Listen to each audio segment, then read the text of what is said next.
Hello and welcome to science train. और हम हाजिर हैं एक नए वीडियो के साथ जिसमें कि हम लोग कंटिन्यू करेंगे वर्क एनर्जी पावर के बचे हुए कॉन्सेप्ट्स को। आ, कुछ कॉन्सेप्ट जो बचे हुए रह गए हैं, एक तो वर्क एनर्जी थ्योरम और छोटी छोटी कुछ बातें और पावर के बारे में पढ़ेंगे हम लोग। लेकिन उसके पहले एक वीडियो में हम लोग अब तक जो पढ़े हैं उसका एक डिस्कशन लेना चाहेंगे। तो चलिए शुरू करते हैं क्वेश्चन का डिस्कशन। जहां जहां जरूरी लगे आप वीडियो रोक के क्वेश्चन पढ़ेंगे। बॉडी जो है इतना जूल एनर्जी किसी काम में लगा तो उस एनर्जी को इलेक्ट्रॉन वोल्ट में बताइए। पहला क्वेश्चन बहुत सिंपल क्वेश्चन हो गया, लेकिन हाँ बेसिक कॉन्सेप्ट की बात थोड़ी सी हम लोग करेंगे तब आगे बढ़ेंगे। कि जैसे आप मास के लिए कन्वेनिएंट यूनिट्स यूज करते हैं अपने लाइफ में अलग अलग जगह पे। फॉर एग्जांपल, अगर बड़ा व्यापारी हो तो क्विंटल में चीज़ों को खरीदता है, बेचता है। ठीक, आप गए हैं सब्जी खरीदने तो 2 kilo 4 kilo 1 kilo 2 kilo kilo की में लेते हैं, क्विंटल में नहीं। तो एक अलग यूनिट कन्वेनिएंट हो गया। उसी तरह से कोई ज्वेलरी की दुकान में सोना चांदी में जाके नहीं कह सकता है कि 2 किलो का झुमका दीजिए। वहाँ पे भारी या तोला जो छोटे यूनिट्स है वो यूज होगा। लेकिन सवाल उठता है कि और छोटे यूनिट की भी तो जरूरत पड़ सकती है, जैसे कि एटम्स एंड मॉलिक्यूल्स के साथ अगर आप डील कर रहे हैं तो उसमें जो एनर्जी है वो जूल में बोलने का कोई मतलब नहीं है। जूल बहुत बड़ा यूनिट हो जाएगा, तो उसके लिए छोटा यूनिट जो बहुत कन्वेनियंटली सेलेक्ट किया गया और वो इतना फेमस होता चला गया कि वो रेगुलर यूज कर रहे होते हैं जब भी आप एटम्स एंड मॉलिक्यूल्स या छोटे पार्टिकल्स की एनर्जी को डील कर रहे होते हैं। नाम है इलेक्ट्रॉन वोल्ट। तो उसने क्या यूज किया कि किसी चार्ज को आप चार्ज क्यू को v पोटेंशियल डिफरेंस से अगर चला देते हैं, पार करा देते हैं, ठीक, तो जो q इंटू वी है यही एनर्जी में चेंज है, यही एनर्जी में चेंज है। ठीक, और इलेक्ट्रॉन की जो एनर्जी है वो इलेक्ट्रॉन से ई से दिखा देते हैं तो v हो गया। तो ये इसका मतलब एक इलेक्ट्रॉन को v पोटेंशियल से हम लोग चला देते हैं तो जो एनर्जी में डिफरेंस आता है वो इलेक्ट्रॉन वोल्ट है, इलेक्ट्रॉन वोल्ट है। तो एक इलेक्ट्रॉन वोल्ट जो होगा वो कितना होगा? तो अगर 1 कूलम्ब होता, यहाँ पे 1 कूलम्ब 1 वोल्ट होता तो इसको मल्टीप्लाई करके 1 जूल आता। तो यहाँ पे कितना कूलम्ब है उसमें वोल्ट से मल्टीप्लाई कीजिए तो आपको पता है कितना कूलम्ब है इलेक्ट्रॉन पे, और वो है 1.6 इंटू 10 टू द पावर -19। ठीक, तो therefore 1 joule of energy is equal to 1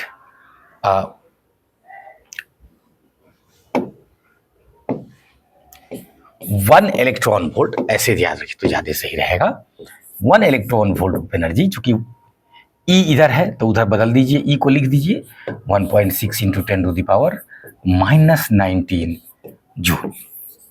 ठीक, और इस प्रकार से आप इसको यूज कर रहे होते हैं। तो जैसे ही मैंने कहा ये बात आप निकाल लेंगे कि अगर इतना जूल दिया हुआ है तो आपको पता है कि 1 जूल करेंगे तो इधर आ जाएगा, तो 1 जूल में इतना तो इतने जूल में कितना। ठीक, आगे बढ़ते हैं।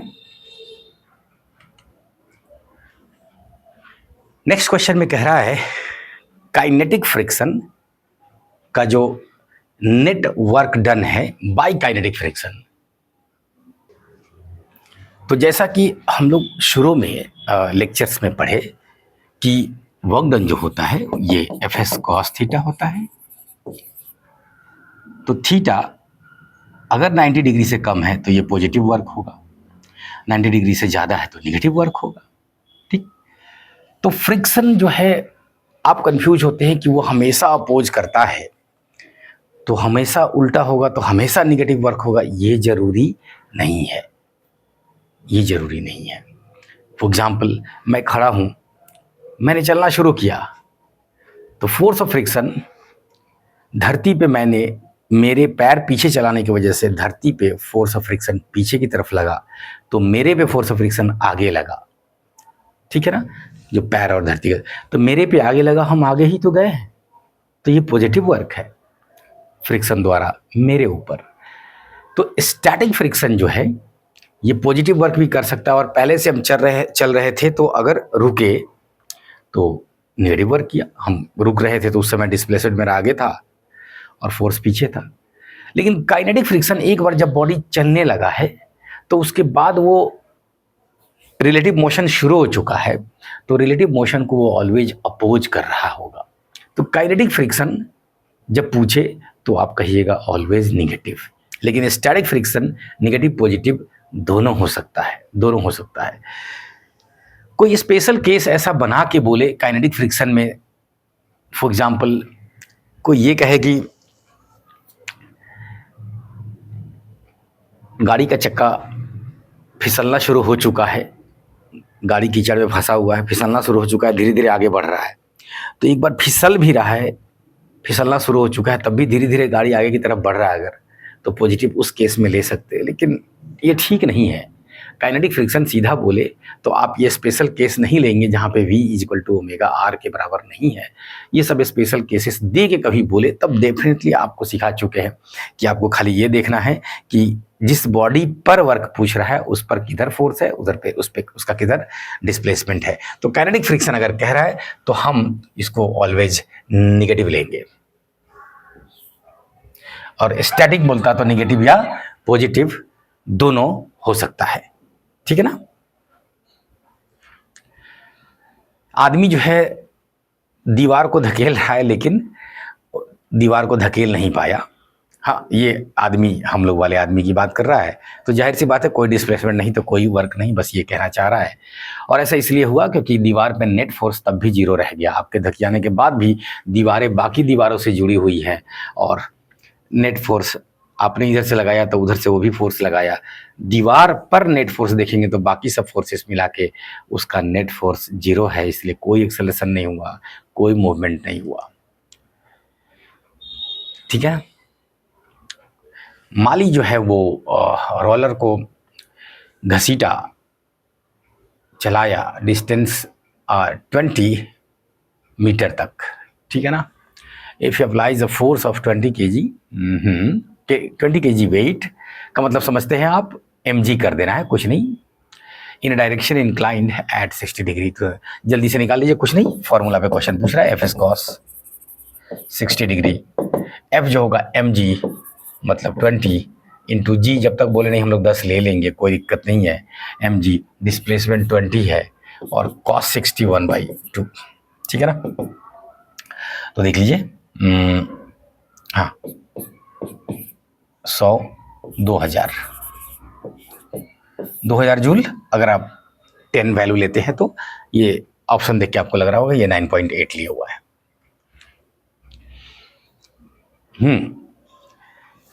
क्वेश्चन में कह रहा है कि वर्क एक बार फिर से 50 kg बॉडी है, in order to accelerate it is the direction, in order to accelerate it is in the direction of force from rest to 20 in 10 seconds 10 seconds। तो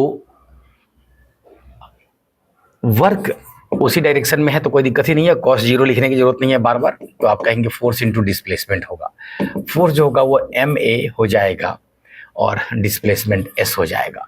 ठीक है ना। तो रेस्ट से यहाँ तक जा रहा है तो आपको दे दिया u बराबर 0, v बराबर 20, t बराबर 10। जैसे ही ये दे दिया तो आप कहेंगे कि इसी में छुपा हुआ है कि a बराबर कितना हो जाएगा, तो कहिएगा v minus u by T is 2 metre पर सेकेंड स्क्वायर। ठीक है ना। जैसे ये आ गया तो अब आप कहेंगे डिस्प्लेसमेंट हमको चाहिए होगा, तो इसलिए हम कौन वाला इक्वेशन यूज करेंगे, V square is equal to U square plus 2as वाला।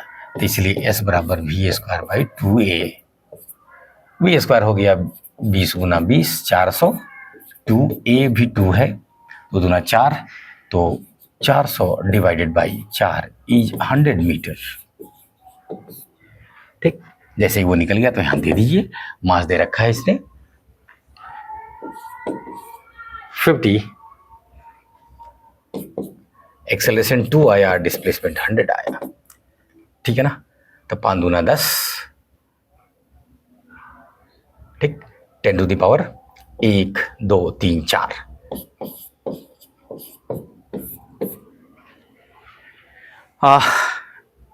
अगले लेक्चर में हम लोग वर्क एनर्जी थ्योरम पढ़ने वाले हैं। और देखिए ये मैंने अभी जो बनाया है, ठीक है, अभी ये फोर्स इनटू डिस्प्लेसमेंट दिखाने के लिए मैंने आपको ये बनाया है। आगे भविष्य में जब ये क्वेश्चन पूछेगा तो आप ऐसे नहीं बनाने वाले हैं, आप वर्क एनर्जी थ्योरम से, क्योंकि वो काम एकदम आसान कर देता है कि जो वर्क डन होगा वो चेंज इन काइनेटिक एनर्जी होगा। तो इनिशियल काइनेटिक एनर्जी 0 है, final kinetic energy half mv² कर देंगे तुरंत। अब बोलेंगे यही वर्क डन है, बात खत्म, क्योंकि इनिशियल तो 0 है, तो final minus initial change in kinetic energy. तो ये एक लाइन में बनेगा। जब आप वर्क एनर्जी थ्योरम अप्लाई करेंगे तो क्या आप कहेंगे इतने काम हुआ है हाफ mv², ठीक। तो हाफ m 50 है, v कितना है 20, तो 400, ठीक, 400, तो ये 2 से इसको काटिए, ये 200, ठीक, और उसके बाद ये 10,000 यानी 10 टू द पावर 4 जूल, ठीक। तो दिख रहा है ना, इतना ही में बन गया ये। तो वर्क एनर्जी थ्योरम हम लोग जब पढ़ेंगे तो डेफिनेटली इस क्वेश्चन को वैसे ही बनाते हैं। अभी तक जो आपको पढ़ाए हैं वो एफ कॉस थीटा से, तो इसलिए हमने ये सब लिखना पड़ा और बनाना पड़ा आपको। चलिए, तो ये ध्यान रखिएगा, ये चर्चा करने का मेरा मकसद यही है कि आगे आप एनर्जी वाला काम जहाँ जहाँ संभव होगा वहाँ ये पहले यूज़ करते हैं, क्योंकि एनर्जी को लेके, वर्क एनर्जी थ्योरम को लेके क्वेश्चन बनाना बहुत इजी हो जाता है। और कई कॉम्प्लिकेटेड केसेस में जिसमें मैथमेटिक्स में पता नहीं क्या हाल हो जाए आपका, यहाँ तो तब भी उतना हाल बुरा नहीं हुआ है, बहुत बुरा हाल हो जाए अगर आप निकालना शुरू करें वैसे तो, और एनर्जी एक लाइन में हेल्प कर देगा आपको। असर्शन है कि वर्क डन एंगल पे डिपेंड करता है, बिल्कुल सही बात है। और अगला है कि जब फोर्स किसी को रिटार्डेशन ला रहा है तो वर्क डन इज 0, नहीं, वर्क डन निगेटिव हो जाएगा ना। अगर रिटार्डेशन ला रहा है तो फोर्स अपोजिट लग रहा होगा, बॉडी आगे जा रहा है, तो ये निगेटिव हो जाएगा। ये 0 बोल रहा है, इसलिए स्टेटमेंट गलत हो गया, और ये तो स्टेटमेंट ट्रू है। इसमें ऊपर वाला जो ब्लॉक है वो किसी प्लैंक पे रखा हुआ है, लकड़ी के बोटा पे रखा हुआ है, और दोनों के बीच कोएफिशिएंट ऑफ फ्रिक्शन दे रहा है, ठीक है, mu, and it's value is such that block becomes stationary when with respect to plank before it reaches the other end. आगे की तरफ जब इसको v वेलोसिटी से भगाया गया तो ये इस पे पीछे की तरफ जो फोर्स लगेगा वो म्यू इसका वाला मास इंटू जी लगेगा, ठीक है ना। इसके वजह से ये जाके यहाँ रुक गया, कह रहा है रुक गया, ठीक है ना। सिचुएशन क्लियर है। तो अब कौन सा बात इसमें से करेक्ट है, ये बात कह रहा है, the work done by friction on the block is negative. बात तो बिल्कुल सही है, ध्यान दीजिए ये नॉट करेक्ट कह रहा है, इनकरेक्ट की जगह नॉट करेक्ट लिख दिया, और तेजी में आप खाली करेक्ट पढ़ लिया, अगर नॉट छूटा तो कितनी बड़ी समस्या हो सकती है। एनीवेज कई बार क्वेश्चन पढ़ते पढ़ते आपको पता चल जाता है कि चल क्या रहा है। The work done by friction on the block is negative, बिल्कुल सही बात है। इस पर फोर्स किधर लगेगा, नीचे वाले प्लैंक पे, तो आगे, ऊपर वाले पे फ्रिक्शन, पीछे फ्रिक्शनल फोर्स था नीचे वाले पे आगे, तो इस पे पॉजिटिव हो जाएगा। The net work done by friction is negative. देखिए नेट जब वर्ड यूज कर दे तो फ्रिक्शन कभी भी नेट पॉजिटिव वर्क नहीं कर पाएगा, ठीक है ना। एक तो ये बात, दूसरी बात ये कि इस केस में, सिंपल ऐसे केस में जब नेट जब बोले तो आपको ये सोचना है ऐसे कई क्वेश्चंस में कि क्या फ्रिक्शन की वजह से यहाँ पे हीट पैदा होगा, हाँ होगा। हीट एनर्जी बर्बाद करेगा, हाँ करेगा, ठीक। और जब हीट में एनर्जी निकला है, एनर्जी बर्बाद हुआ है, इसका मतलब फ्रिक्शन जो है उसका नेटवर्क निगेटिव होना ही होगा, तभी तो एनर्जी भागा है। वरना ये जो काम किया है वो तो काइनेटिक एनर्जी में दिखना चाहिए था, वो तो दिखा नहीं, तो रुक ही गया, ठीक। उसका अपना जो काइनेटिक एनर्जी था वो खत्म हो गया, ठीक। हीट भी पैदा हुआ, एनर्जी बर्बाद हुआ है, तो आप क्या कहेंगे कि वर्क डन निगेटिव है, बिल्कुल सही बात है।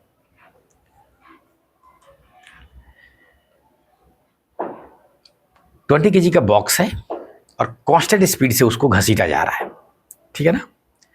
कोएफिशिएंट ऑफ फ्रिक्शन दे दिया। The work done by force F on the block in displacing it by 2 metre. तो फोर्स यहाँ पे वही होगा जो फोर्स ऑफ फ्रिक्शन होगा, वो म्यू mg है और डिस्प्लेसमेंट दे रहा है, इसलिए आप कहेंगे force mu mg into displacement.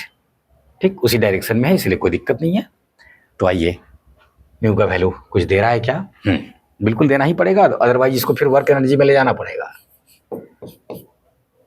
20 kg, जी का वैल्यू 10 ले लीजिए, हाँ ले लीजिए, और एस का वैल्यू 2 दे रहा है। ठीक है, यहाँ देखिए ये जीरो को काटेंगे तो ये 25 हो जाएगा और ये दोनों 4 हो जाएगा, 25 हो के 100। तो 100 जूल का वर्क हुआ। ठीक, इस केस में 9.8 लेंगे अगर तो ये 98 हो जाएगा।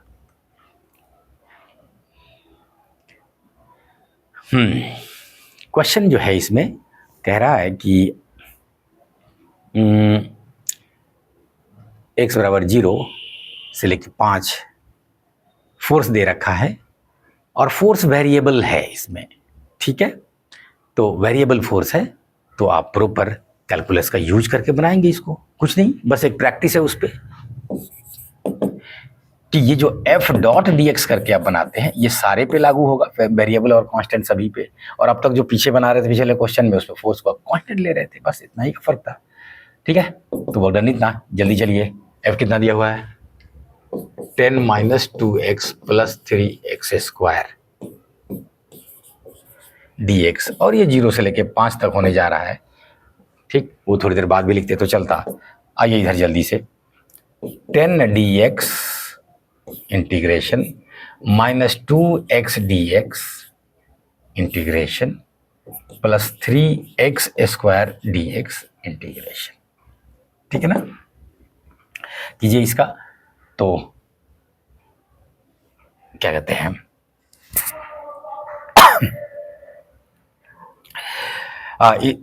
इसका देख रहे हैं ना, x to the power cube by 3 होगा, तो 3 से 3 कट जाएगा, x क्यूब बच जाएगा। इसका देखिए x स्क्वायर बाई 2 होगा, 2 से 2 कट जाएगा तो सिर्फ x स्क्वायर बच जाएगा और यहाँ पे सिर्फ x बच जाएगा।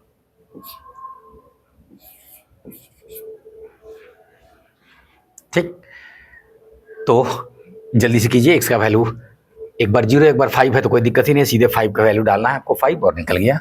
तो इज इक्वल टू 10 गुना 5 माइनस 5 का स्क्वायर 25 माइनस 5 का क्यूब है 125, ये प्लस है लास्ट में। ठीक है ना, तो 100 माइनस 50 ये प्लस हो गया, ये प्लस इसके साथ हो जाएगा, 175 में है।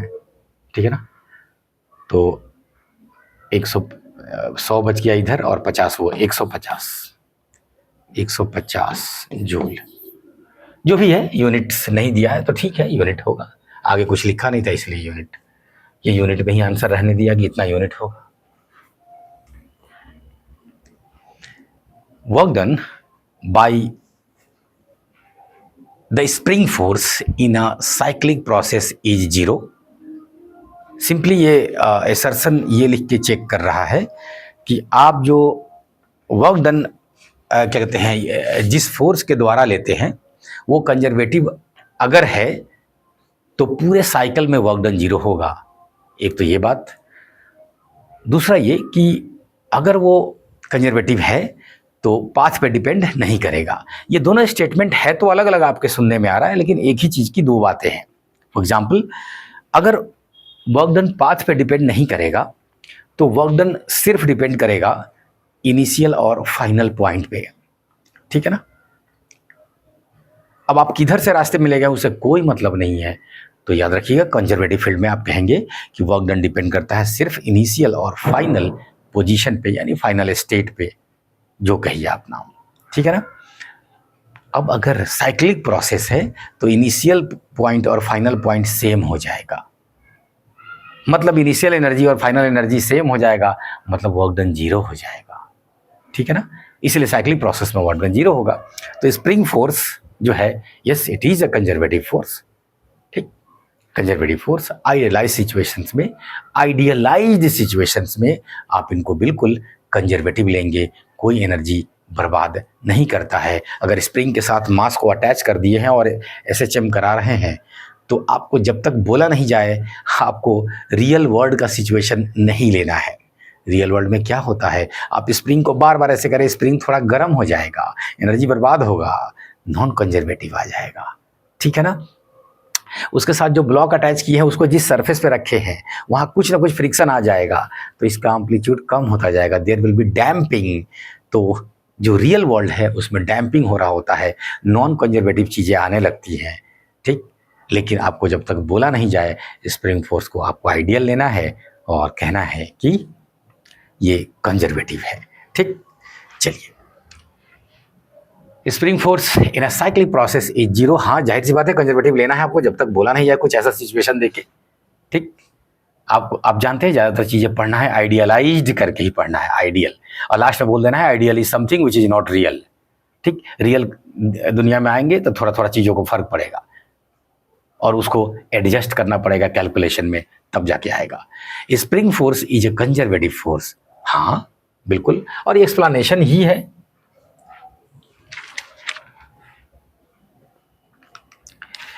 चलिए, क्वेश्चन मैंने अपने हाथ में भी ले लिया है, बोर्ड पे पढ़ने आप पढ़ेंगे, इधर हम पढ़ लेते हैं। Question number 11। बोर्ड पे काफी आंख चमकने लगता है। हाँ, फोर्स एक बार फिर से दिया हुआ है वाई डायरेक्शन में।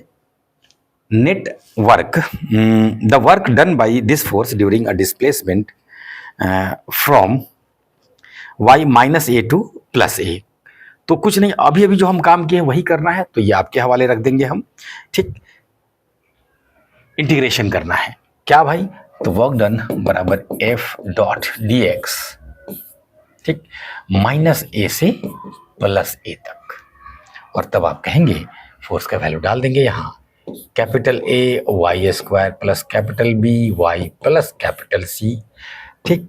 और सबको डी एक्स से सब जगह मल्टीप्लाई करेंगे और जो आएगा सबको 3 पार्ट में इंटीग्रेट करेंगे, माइनस ए से लेके प्लस ए तक, ठीक। जो आएगा वही आंसर हो जाएगा। दिया हुआ आंसर जो है वो करेक्ट है, आपका वही आंसर आना चाहिए, ध्यान रखिएगा।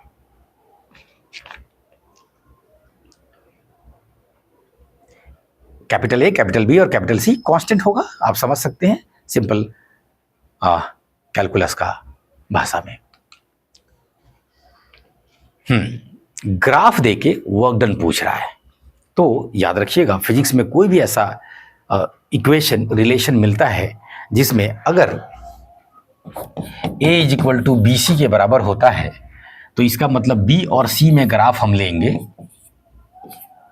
ग्राफ लेंगे, कैसा भी ग्राफ आए, वो कर्व हो, स्ट्रेट लाइन हो, कुछ भी हो, तो ये जो एरिया अंडर ग्राफ होगा ना, जो एरिया होगा ना, यही ए देगा, ये ए दे देगा, ठीक है ना। तो हम जानते हैं कि वर्क जो होता है ये फोर्स इंटू डिस्प्लेसमेंट होता है, इसलिए फोर्स और डिस्प्लेसमेंट के बीच ग्राफ लेगा तो एरिया अंडर ग्राफ है वो वर्क देगा, ठीक है ना। तो अब एरिया फटाफट निकाल लीजिए। ये देखिए, ये ट्रायंगल है, ये रेक्टेंगल है, ये फिर ट्रायंगल है, तो सबका एरिया निकाल लीजिए। तो वर्क डन जो होगा यहाँ पे, पहले वाला एरिया 5 इकाई 5/2, ये वाला देखिए 3 में से 1 गया 2, ये 5, 5 दूना 10, ठीक है। अगला वाला, ठीक, 3 में से 1 गया 2 था ना, 4 में से 3 गया 1 और ये 5, ठीक। तो 5 इकाई 5 और चूंकि ट्रायंगल है तो आधा, ठीक। तो 2.5, ये 2.5 और ये 10, 15। ध्यान रखिएगा इसमें एक कभी कभी ग्राफ में ऐसी बदमाशी करता है वो, इसलिए आप चौकन्ना, वो बेसिकली आपका प्रेजेंस ऑफ माइंड चेक भी कर लेता है, क्योंकि ये क्वेश्चन देखा जाए तो ओवरऑल इजी क्वेश्चन में से है। तो ये क्या किया है कि 0 के बाद 1 2 3 होना चाहिए, ठीक है ना। ये 0 1 3 4 कर दिया है, 2 गायब है, 2 गायब है, ठीक है ना। तो इसलिए आपको देखना है कि ये कितना डिफरेंस है, तो 1 का, ये कितना डिफरेंस है तो 2 का, और ये कितना डिफरेंस है तो 1 का प्रॉपर, तब आप एरिया निकाल पाएंगे सही सही, वरना हो जाएगा गलती। एक क्वेश्चन और प्रैक्टिस करा रहा है, और ये इसमें नया बात ये सिखा रहा है इस क्वेश्चन में, ये भी फोर्स और डिस्प्लेसमेंट के बीच ग्राफ है। देखिए जब भी ग्राफ वाले क्वेश्चन मिले ना तो पहले ग्राफ पे देखिए तब क्वेश्चन पढ़िए, ठीक। क्या देखना है ग्राफ पे? सबसे पहले बस इतना कम से कम देख लीजिए कि ये किन के बीच ग्राफ है। जैसे ही ये बात आप देख लेते हैं ना कि ये किन के बीच ग्राफ है, तब आप क्वेश्चन पढ़ते हैं तो ज्यादा समझ में आता है कि पूछ क्या रहा है, ठीक, पूछ क्या रहा है। अब इसमें नया बात ये सिखा रहा है, अभी भी हम लोग सीखे हैं कि फोर्स और डिस्प्लेसमेंट के बीच जो एरिया अंडर ग्राफ लेते हैं वो वर्क डन देता है। तो इसमें नया सीखने वाला बात ये है कि वर्क डन निगेटिव और पॉजिटिव दोनों हो सकता है, दोनों हो सकता है। तो इसलिए अगर ये एक्सिस के ऊपर है तो ये सब पॉजिटिव वर्क है, और नीचे है तो निगेटिव वर्क है, ठीक। तो नेट वर्क जो होगा ये दोनों को फरिया के जो आएगा वो आएगा, ठीक है ना। तो देख लीजिए, पॉजिटिव को एक साथ लिखिए पहले, ये देखिए 1 2 3 4 5, कोई दिक्कत नहीं है। तो ये ट्रायंगल में ये ट्रायंगल लाकर रख दीजिए, तो ये पूरा रेक्टेंगल का एक बार निकाल लेंगे, वही एरिया आ जाएगा, ठीक। क्योंकि आधा इसका जोड़ेंगे तो ये खुद पूरा हो जाएगा। वैसे कीजिए तब, या ना सब तीनों का लिखिए तब। चलिए पॉजिटिव वाला सब लिखना शुरू कीजिए। तो ये 10/2, ये 10, और ये फिर वो 10/2, ये सारे प्लस, और माइनस में देखिएगा ये 10 into 1 is 10, ट्राइंगल है तो by2 निगेटिव, और फिर अगला वाला भी निगेटिव, 10 into 1 दिख रहा है। तो एक प्लस 10/2 माइनस 10/2 को काट दीजिए, एक प्लस 10 और एक माइनस 10 को काट दीजिए, तो बच गया बेचारा अकेला 10/2 is 5 joule.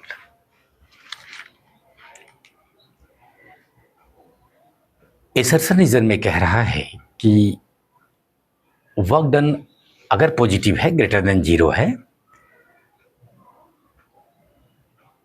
If angle between force and displacement is acute, मतलब 90 डिग्री से कम। हाँ बिल्कुल सही बात है, 90 डिग्री से ज्यादा करने लगेंगे तो कॉस निगेटिव होने लगेगा, ठीक है ना।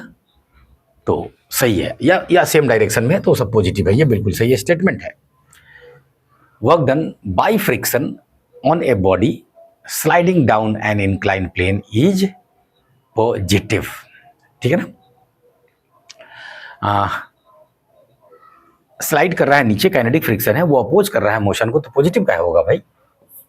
नेगेटिव होगा।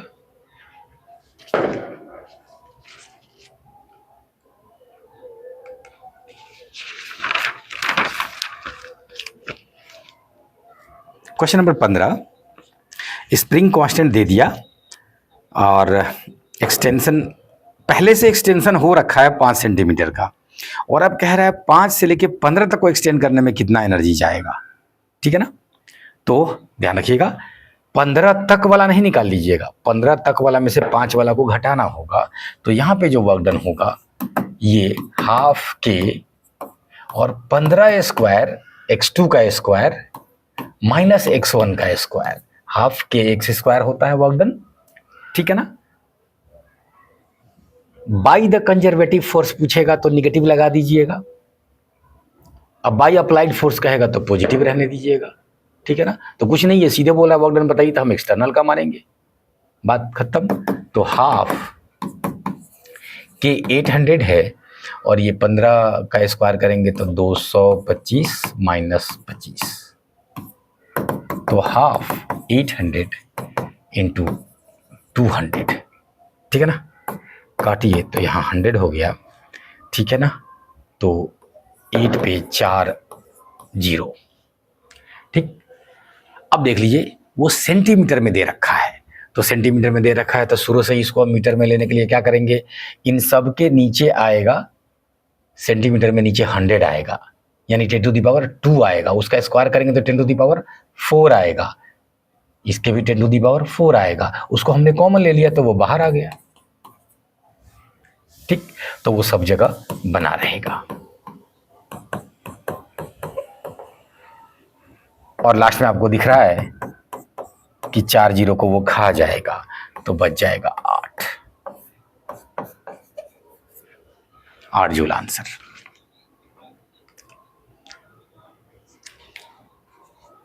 क्वेश्चन नंबर 16 में स्प्रिंग की कुछ लंबाई दे रही है, ठीक है, देखते हैं लंबाई से कुछ मतलब है क्या। हाँ, by the application of a force if 10 newton force is required to stretch the spring through 1 mm, ठीक है, जो जितना से वो लमर जाएगा, एक्सटेंड हो जाएगा, वो दे रहा है हमें, उससे मतलब है। Then the work done in stretching the spring through 40 mm each, ठीक है ना। तो एक बार 10 न्यूटन जो फोर्स चाहिए वो लिख लीजिए। कितना करने के लिए था, आप जानते हैं फोर्स का मैग्नीट्यूड अगर देखेंगे तो kx, प्रॉपर डायरेक्शन की भाषा में लिखते हैं तो F = -kx, SHM में और पढ़ेंगे आप लोग। एनीवेज अभी हमें मैग्नीट्यूड से मतलब है इतना इतना चाहिए, तो ये 10 न्यूटन चाहिए, ठीक है ना, K, और ये अगर 1 mm है तब 1 mm का मतलब 10⁻³ तो इसलिए K = 1 mm दे रहा है, एक्सटेंशन दे रहा है, तो -3 को इधर लाइए, ऊपर चला जाएगा तो 10⁴ न्यूटन पर मीटर। तो फोर्स कांस्टेंट हमको पता चल गया। तो अब आगे जो कह रहा है फिर वहाँ फोर्स कांस्टेंट की जरूरत पड़ेगी, हम लगाएंगे। वर्क डन पूछ रहा है इन stretching the spring through 40 mm each, ठीक है ना। तो वर्क डन जो है हाफ के x² होने जा रहा है। तो ध्यान दीजिए ये वो वाला x नहीं है, अब ये x1 इसको कह दे जो 1 mm था, तो ये x2 है, ये कुछ और है, कितना है 40 है, ठीक। तो हाफ k का वैल्यू 10⁴, x2 का स्क्वायर कीजिए यहाँ, तो x2 जो है ये 40 × 10⁻³ है, और इसका स्क्वायर कीजिए, जो आया वो आंसर हो जाएगा, ठीक है। 1/2 10⁴, एक जीरो से इसको कम कर दीजिए, तो ये 4 चौके 16, -2 था यहाँ, उसका स्क्वायर कीजिए, 10⁻⁴, +4 -4 गया, 16/2 8 joule. Once again the same answer. Clear चल रहे हैं, क्लियर चल रहे हैं, ठीक। अब तक जो हम लोग पढ़े हैं उसके एप्लीकेशन पे क्वेश्चन देख रहे हैं। जो लोग भी लेक्चर नहीं देखे हो ध्यान दीजिए, आपको जिस स्पीड में सुनना हो थोड़ा सा स्पीड बढ़ा के, जैसे भी हो, लेकिन एक बार पूरी बात सुन लेनी चाहिए, क्योंकि आज के ज़माने में नॉलेज तो हर जगह मौजूद है, वो बात हमारी सुननी पड़ेगी। बात आपको टीचर की सुननी पड़ती है कि उसको सोचे कैसे, ये इंपॉर्टेंट होता है। इसलिए एक बार सुन लेना है, तब क्वेश्चन को ज़्यादा इंजॉय करते हैं आप, ठीक। कॉन्सेप्ट को क्लियर रखिए। 17 में एक कूली है, पोर्टर, सूटकेस लेके चल रहा है 20 kg का अपने सर पे, और ये स्टेयर केस मतलब सीढ़ी पे चढ़ रहा है ऊपर की तरफ, ये 4 मीटर ऊपर तक गया है, ठीक है ना। उसके बाद वर्क डन पूछ रहा है, लेकिन इसमें एगो थोड़ा सा बात जोड़ दिया है कि रिलेटिव टू हिम, ठीक है ना। देखिए 4 मीटर ये ऊपर गया है, इसमें कोई दिक्कत नहीं है, तो यही डिस्प्लेसमेंट है। 20 kg का मास गया है, 4 मीटर ऊपर उठाया गया है, ठीक है ना। तो force mg into displacement, displacement तो यही तो है।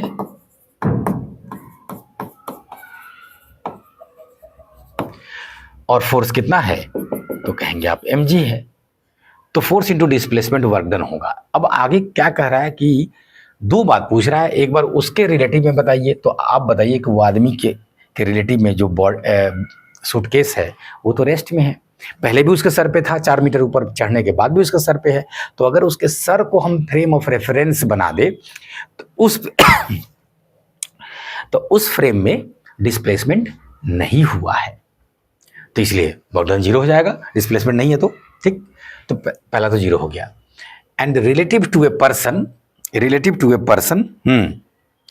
ऑन द ग्राउंड, तो इसमें कौन सी बड़ी बात है, mgh, force into displacement, ground वाले के लिए mgh जो आएगा वो होगा। तो वर्क डन ग्राउंड के रेस्पेक्ट में अगर देखेंगे तो mgh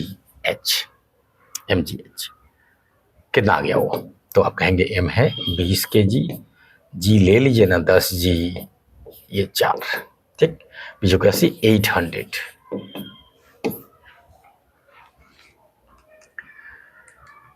तो आप देख रहे होंगे वर्क डन जो है वो फ्रेम ऑफ रेफरेंस पे डिपेंड अच्छी तरह से कर रहा है। इस क्वेश्चन में ये दिख रहा होगा आपको, क्योंकि डिस्प्लेसमेंट डिपेंड करेगा कि किस फ्रेम से आप देख रहे हैं।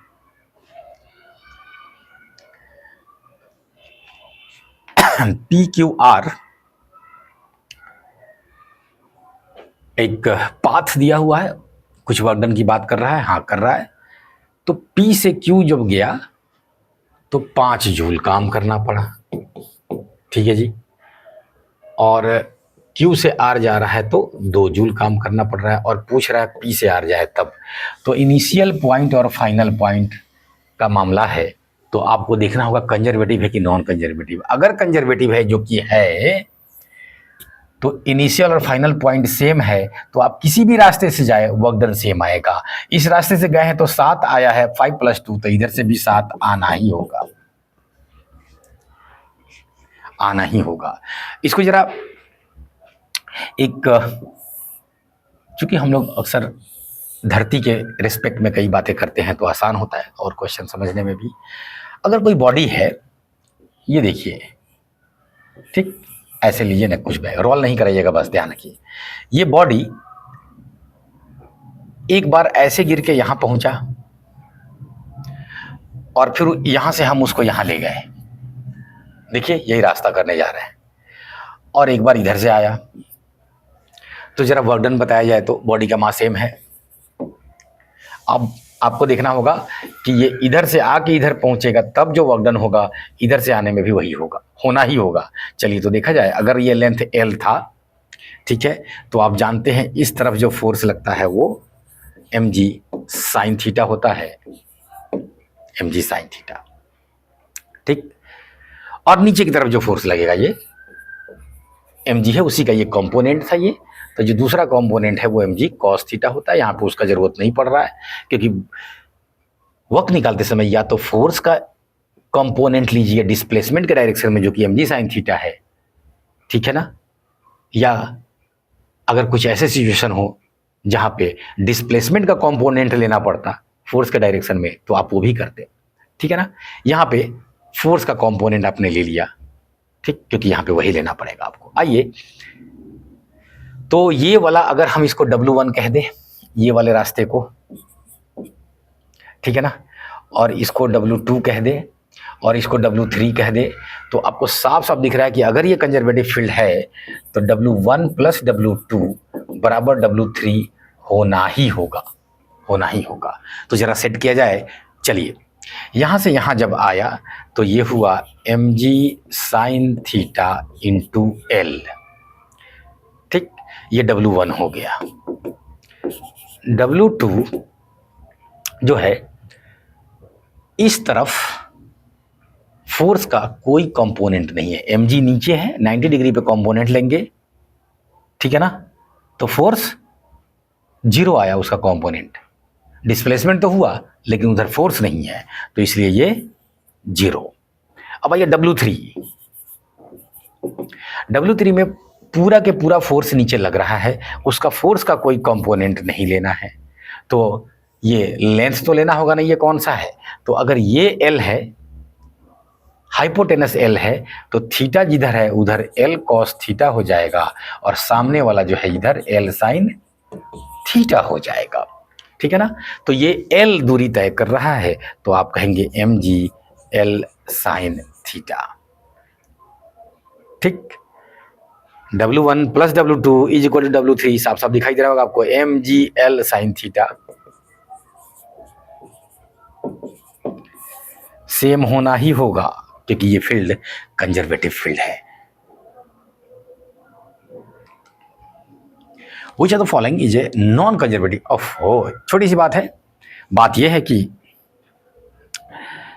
फ्रिक्शन जैसा जो फोर्स होगा, फ्रिक्शन जैसा को कैसे पहचानेंगे आप?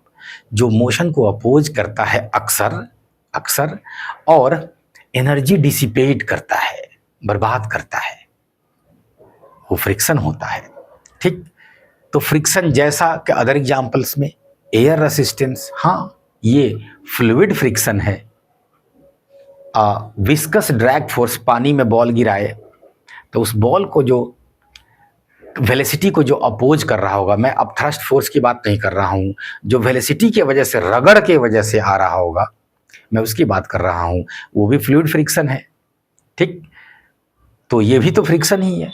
इसी तरह से मैग्नेटिज्म में हिस्टेरेसिस पढ़ेंगे, जहाँ पे आप मैग्नेटाइजेशन डीमैग्नेटाइजेशन कर रहे हैं, तो वो भी एक प्रकार का मैग्नेटिक फ्रिक्शन है, वहाँ भी एनर्जी बर्बाद होगा, जो ट्रांसफार्मर है वो गर्म हो जाता है। ठीक, तो ये सारे जो फोर्सेस होंगे ये नॉन कंजर्वेटिव होंगे, फ्रिक्शन और फ्रिक्शन के जैसा। ठीक, बढ़ते आगे। तो थ्योरेटिकल क्वेश्चन था, दो बॉडीज है मास m1 m2 have same momentum. ठीक, सेम मोमेंटम मान लीजिए कि p है, the ratio of their kinetic energy, तो आप जानते हैं कि काइनेटिक एनर्जी बराबर हो जाएगा p स्क्वायर बाई 2m। ठीक है ना, मोमेंटम सेम दे दिया तो काइनेटिक एनर्जी देख लीजिए, k1 is equal to p square by 2m1, k2 is equal to p square by 2m2, divide कर दीजिए k1 by k2, k1 by k2, ये p स्क्वायर कट जाएगा, 2 कट जाएगा, p square 2 cut जाएगा। ठीक है ना, तो m1 आ गया नीचे, m2 आ गया ऊपर। ठीक,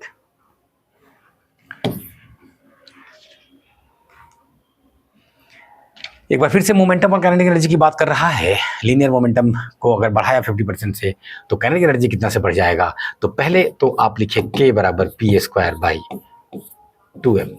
कई बार जो है ऐसे क्वेश्चन सॉल्व करते समय इनिशियल वैल्यू 100 मान लीजिए तो बड़ा जल्दी निकलता है। फॉर एग्जांपल अगर हम इसको 100t मान ले तो उसका स्क्वायर, ऐसा करने से क्या आसान होगा, बोल रहा है 50% बढ़ाना है तो आसान है, 100 माने रहेंगे तो उसका 50% मतलब 150 कर देंगे जी। ठीक, तो ये बात है। तो k1 जो है पहले जो k था वो 100p का स्क्वायर बाई 2m आया। जो नया वाला k है, k2 को अगर हम k डैश लिख दे इस बार, उसको k और इसको k डैश लिख दे तो वो हो गया 150p का स्क्वायर, मास तो वही रहा था 2m। ऐसा करने से देखिए जल्दी आसान होता है, 100 से 150 चले गए। ठीक, चलिए 2m काटिए, p से p काटिए। ठीक, ऊपर में 100, नीचे में 150 का स्क्वायर। ठीक, मतलब 2/3 का स्क्वायर मतलब 4/9। देख रहे हैं एक लाइन में ऐसे निकलता है। तो अब कह रहा है कि percentage increase in kinetic energy बताइए, तो डेल्टा के बाई के इंटू 100, यही ना है जी परसेंटेज। तो डेल्टा क्या है, फाइनल माइनस इनिशियल, तो फाइनल अगर 9 है तो इनिशियल 4 है, तो 9 माइनस 4, इनिशियल 4 था, इंटू 100 मतलब 5/4 इंटू 100। ठीक है ना, ये कटेगा 25 इंटू 5, 125% आंसर।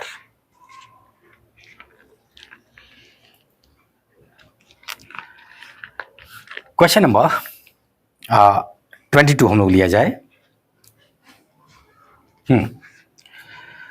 जल्दी से आगे बढ़ जाते हैं। अभी अभी ऐसी बातें हुई थी कि कॉस थीटा के हिसाब से वर्क डन नेगेटिव पॉजिटिव हो सकता है।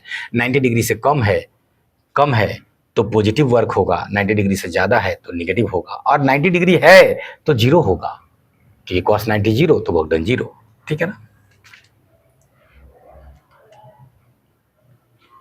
मोमेंटम और काइनेटिक एनर्जी के बीच रिलेशन की बात कर रहा है। बस ध्यान दीजिए, थोड़ा सा बदमाशी ये किया है कि मोमेंटम और काइनेटिक एनर्जी ना बोल के 1/मोमेंटम लिख के बोल रहा है, तो ठीक है, वो तो आप मैथमेटिक्स का सिंपल खेल है, वो कर लेंगे। एनीवेज पहले आप कहें कि काइनेटिक एनर्जी बराबर p स्क्वायर बाई 2m, इसलिए काइनेटिक एनर्जी प्रोपोर्शनल है p स्क्वायर के, मतलब रूट अंडर के प्रोपोर्शनल है p के।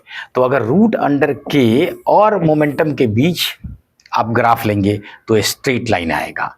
ठीक है ना, जो कि यहाँ है, दिख रहा है ना, तो ये रूट अंडर के और p के बीच लेते तब आता। ये करा नहीं, 1/p कीजिए तो कुछ नहीं, मैथमेटिक्स का सिंपल खेल। इसको यही रहने दीजिए, इसको 1, इसको देखिएगा, इसको हम 1/1/p लिख दे तो एक के बात रहेगी नहीं। देखिए ये p ऊपर आ जाएगा, बात आपका रह गया कि नहीं, फिजिक्स में तो कोई बदलाव नहीं हुआ। ठीक, तो आप कहेंगे कि ये जब नीचे आ गया और ये ऊपर रह गया तो इन्वर्सली प्रोपोर्शनल हो गया। इन्वर्सली प्रोपोर्शनल का ग्राफ कैसा होगा? रेक्टेंगुलर, हाइपरबोला या सिंपल आप हाइपरबोला कहें। 24 में if the force acting on a body is inversely proportional to its speed, the kinetic energy of the body is, ठीक, जो फोर्स है कह रहा है कि इन्वर्सली प्रोपोर्शनल है v के स्पीड के, तो काइनेटिक एनर्जी की बात कह रहा है। तो चलिए देखिए, तो मतलब F बराबर ये कुछ कांस्टेंट, इसका हम नाम दे देते हैं, चलिए ABC वॉटएवर, कांस्टेंट को C से दिखाते हैं, चलिए C/v। अब इसको आगे आप तोड़ के देख लीजिए, काइनेटिक एनर्जी तक चीज़ों को पहुंचाइए। तो इसके लिए क्या करेंगे? फोर्स को तोड़ेंगे, फोर्स को तोड़ेंगे तो कहेंगे m इंटू ए एक्सेलरेशन बराबर C/v। एक्सेलरेशन को फिर ले जाइए अब कैलकुलस की भाषा तक, तो dv/dt बराबर C/v। ठीक, और m v/dv इसको इधर रख लीजिए। ठीक, टाइम के साथ रिश्ता पूछ रहा है, देख लीजिए। ठीक, तो देखा जाए m v/dv उधर गया तो इधर में बच गया C/dt, इंटीग्रेट कर दीजिए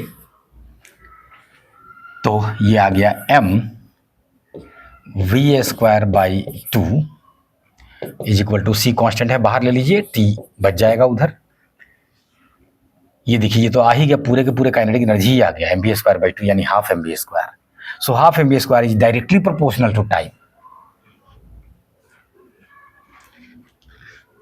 डायरेक्टली प्रोपोर्शनल टू टाइम।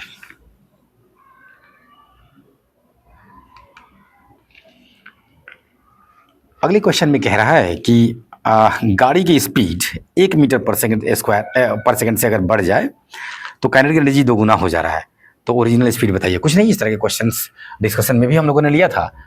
ठीक, कि अगर काइनेटिक एनर्जी हम लिख रहे हैं हाफ mv², और अगर 1 से बढ़ा दिए तो काइनेटिक एनर्जी दोगुना हो जा रहा है, मतलब 2k हो जा रहा है। अब इसको v+1 करते ही, ठीक, डिवाइड कर दीजिए, कैसे कि हाफ m काटिए, 1/2 इज इक्वल टू v²/v+1 का होल स्क्वायर। ठीक, अब या तो आप इसको a+b का होल स्क्वायर कीजिए तो ये क्वाड्रेटिक में चला जाएगा, लेकिन एक चालाकी ये है कि जब ऊपर भी स्क्वायर है तो उधर में ले गए तो रूट हो गया, तो 1/√2 इज इक्वल टू v/v+1 बचेगा।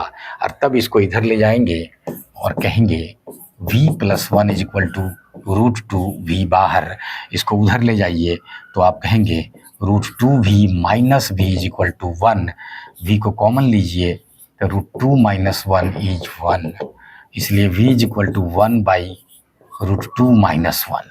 यह आंसर हो गया, आंसर हो गया। लेकिन अब क्या कह रहा है कि ये फ्रैक्शन में ऐसे नीचे में नहीं रहने दिया है, ऊपर लाया है। तो आप चालाकी जानते हैं कि नीचे में a - b है, अगर तो एक a+b से मल्टीप्लाई कर देंगे तो a+b a - b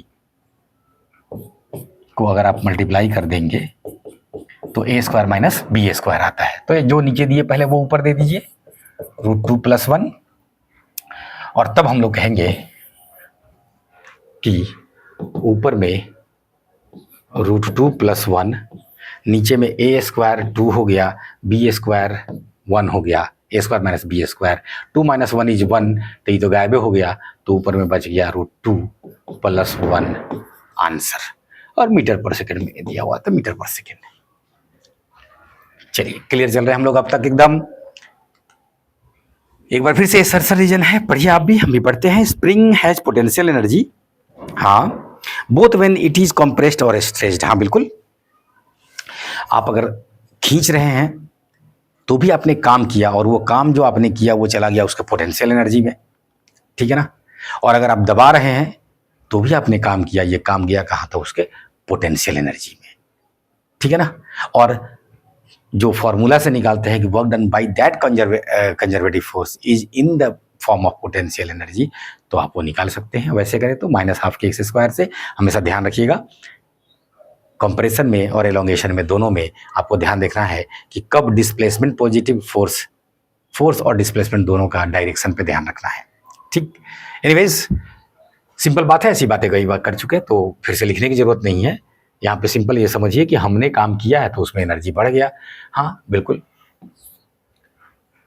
in compression work is done on the spring law, जो हम लोग एक्सप्लेनेशन अभी सोच रहे थे। देखिए बहुत इंपॉर्टेंट बात है कि आप ध्यान रखिए कि असर्शन पढ़ने के बाद एक रीजन खुद से सोचा कीजिए और तब देखिए कि रीजन, मैं एक बात हमेशा के लिए बता दूं आपको कि असर्शन रीजन क्वेश्चन सॉल्व करने का ये तरीका बहुत जरूरी है कि आप पहले जो है असर्शन को पढ़ने के बाद रीजन ना पढ़े और खुद से एक रीजन सोचने की कोशिश करें, तब रीजन आप पढ़ेंगे। तो अगर उस वही है तो ठीक है, तो बहुत बढ़िया, या उससे मिलता जुलता है तब भी एक्सप्लेनेशन के तौर पे उसको एक्सेप्ट करना है, आपको एक्सप्लेनेशन वाला चुनना है, ठीक है ना। चलिए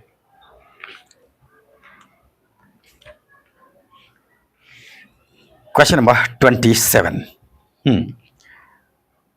एक आदमी है, उसके पास a running man has half the kinetic energy that of a boy whose mass is half the mass of the man। देखिए ये थोड़ा सा घुमा फिरा के खाली आपको रीजनिंग चेक कर रहा है। The man speeds up by 1 metre पर second and then has the same kinetic energy as that of the boy.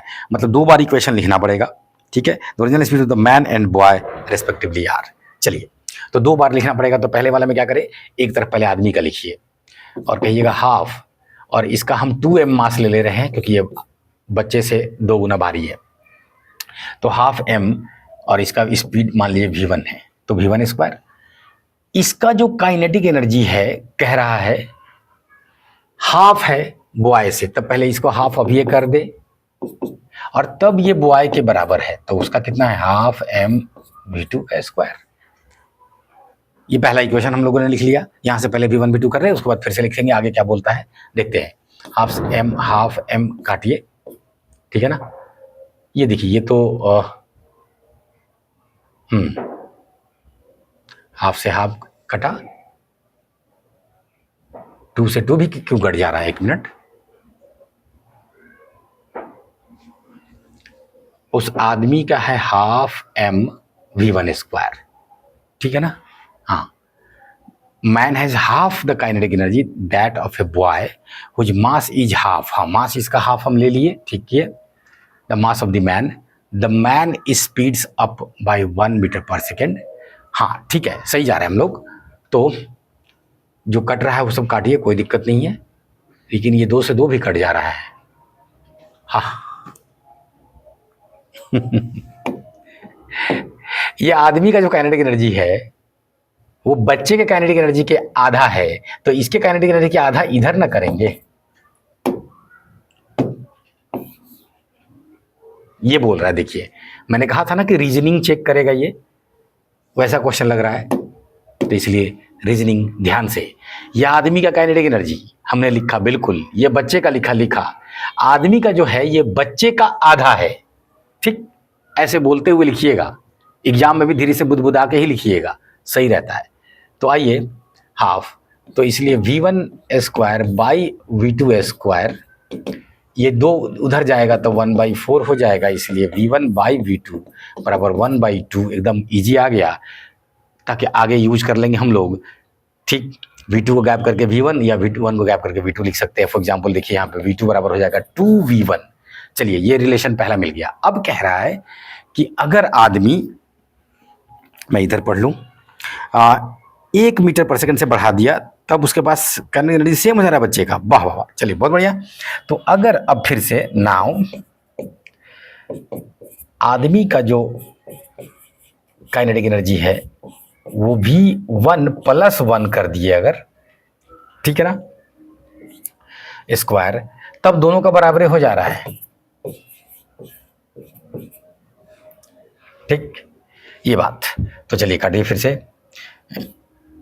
Half से हाफ कट रहा है, ठीक, एम से एम कट रहा है, और v1 प्लस 1 का स्क्वायर बाई v2 का स्क्वायर, ठीक, और ये 2 बचा हुआ जो उधर चला आ रहा है 1/2, ठीक। इधर लाइए, उसको फिर से वही करेंगे हम लोग, क्वाड्रेटिक में नहीं जाएंगे, इधर रूट ले लेंगे और उससे काम निकालेंगे, आंसर भी देख के लग रहा होगा आपको। तो v1 plus 1 by v2 is 1/√2। v2 को गायब करते हैं, चलिए 2v1 लिख के, तो v1 प्लस 1 2v1 बराबर 1/√2। इसको उधर लाइए, उसको उधर लाइए, √2v1 प्लस √2 इज 2v1, ठीक। v1 को एक साथ ले लीजिए, इसको उधर, तो 2v1 माइनस √2v1 इधर लाए हैं हम, i इज इक्वल टू √2 हो गया। इसलिए v1 कॉमन ले लीजिए, ये तो उधर गया था √2 और नीचे में 2 माइनस √2, ये v1 निकल गया, तो फिर v2 भी निकल जाएगा, इसके 2 गुना कर देंगे तो 2√2 ऊपर में आ जाएगा, 2√2 नीचे टक टक टक कट जाएगा। एनीवेज v1 के 2 गुना वो है, अच्छा हाँ, ये 2√2 ऊपर है, नीचे 2 माइनस √2 है, ध्यान रखिए ऐसे कैसे कट जाएगा। एनीवेज ये आंसर आ गया है, लेकिन फिर से एक बार नीचे वाला नहीं दिया, ऊपर उठा के लेगा, तो वही काम करेंगे जो पिछले क्वेश्चन में हम लोग किए हैं कि ये a माइनस बी है तो a प्लस बी से मल्टीप्लाई कर देंगे,